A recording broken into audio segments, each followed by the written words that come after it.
name is Hannah Bonacci. I'm the co-founder, and then my official position is I'm the program and project supervisor.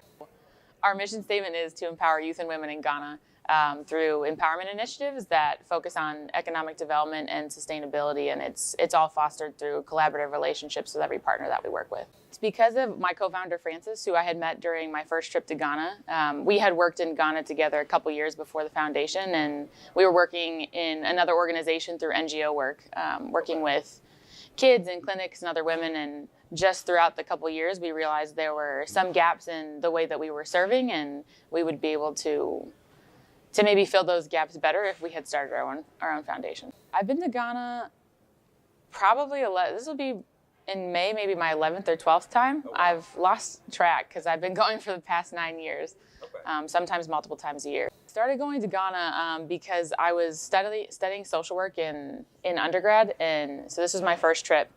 It was in 2011. It was the summer after my freshman year of college. I had read a lot of books in high school about child soldiers in different countries in Africa, and so that had sparked my interest in issues facing kids in the continent. And then so combining that with an interest to go abroad and get some field work in my focus, which was social work, I'd started looking at different opportunities across the continent, and Ghana was a bit random, if I'm being honest. It just happened to be the country that I had chosen through a program I had found that worked abroad. And so I went there for 2 months for my first trip. And then I met Francis on the first day. So Francis was working for the organization I had gone through. And then from there, we had just built a friendship real fast and kind of continued going back. Awesome. It's not only changed like how I work professionally, like it's literally changed me down to my core, like of who I am.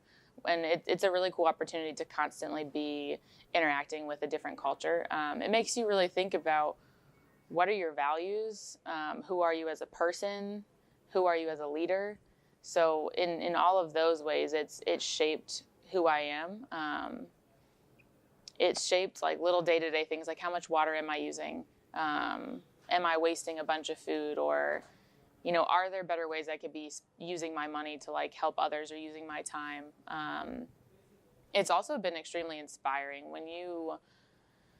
we often see in the media, like, well, only Africa is like one country, which is completely not true. It's a continent with a bunch of different countries and diversity. But just from working in one in Ghana, it's completely changed how I view and how I try to teach others to view the continent. Instead of just seeing like this narrative of Africa's so poor and every African is poor and helpless. The foundation, every single day, getting to interact with our projects and programs and Ghanaians, you just see how incredibly talented that Ghanaians are over there.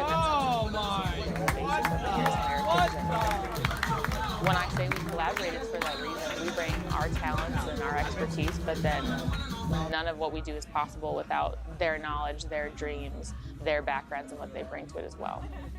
So once I decided I wanted to go back, it was really because Francis and I had sat and thought over a couple years of working through the organization that we had been in.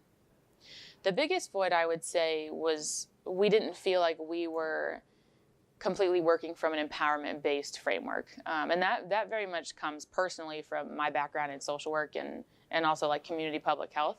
Part of that was there, but it wasn't fully there. And so we really wanted to build this nonprofit off of an empowerment framework so that there's sustainability. Because when you're working with somebody, if you just come and tell them this is what we're going to be doing for the project, we're going to be the ones running it and taking full ownership, when we leave, those projects fall apart. And that's because it was never a dream or owned by the individuals who are going to be, benefiting from it and taking it over. And so for us, that was the void. Okay. Mm-hmm. I think there's a lot of little moments and big moments that have impacted me the most. I think one of the coolest stories that I've had, or like the coolest journeys I've had with the foundation, has been working with Tina, one of our current foundation staff. So Francis and I met Tina when she was just like a teenager, back before we even started the foundation. And she was actually a part of those conversations that we had about us starting to dream of doing our own thing. I met her back in 2012, so my second summer in Ghana, and that's when Francis had met her too.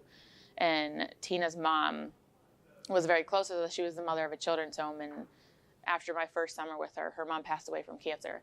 And I remember Frances and I both having a very good relationship with her, had kind of made a promise to her that we would do what we could to, take care of the kids who were there and take care of her kids and make sure that they continued on the path that Mama Peace, her mom, had really dreamed for them and worked really hard for. And so Tina has always been kind of taken under our wing along our journey. And so we helped get Tina through high school. She worked really hard and made it through high school. And then we had kind of talked to her after what her next goal was. And she ended up studying through the foundation. At that point, the foundation had started. So we were able to sponsor her to study at one of the top culinary schools in Ghana, in the capital, in Accra. And so, so Tina was able to study through the support of people who helped the foundation.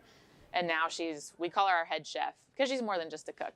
So now she's in charge of cooking for all the volunteers. And then she also, helps monitor our projects and programs, and just the opportunity to walk alongside somebody through that and see when you really do have a relationship and when you really do take the time to invest in somebody's dreams and watching them grow. Now it's been 5 years, almost 6 years, has been really, really cool. And I think Tina will be with us for life. So I think that'll be a continued inspiration for the rest of my life.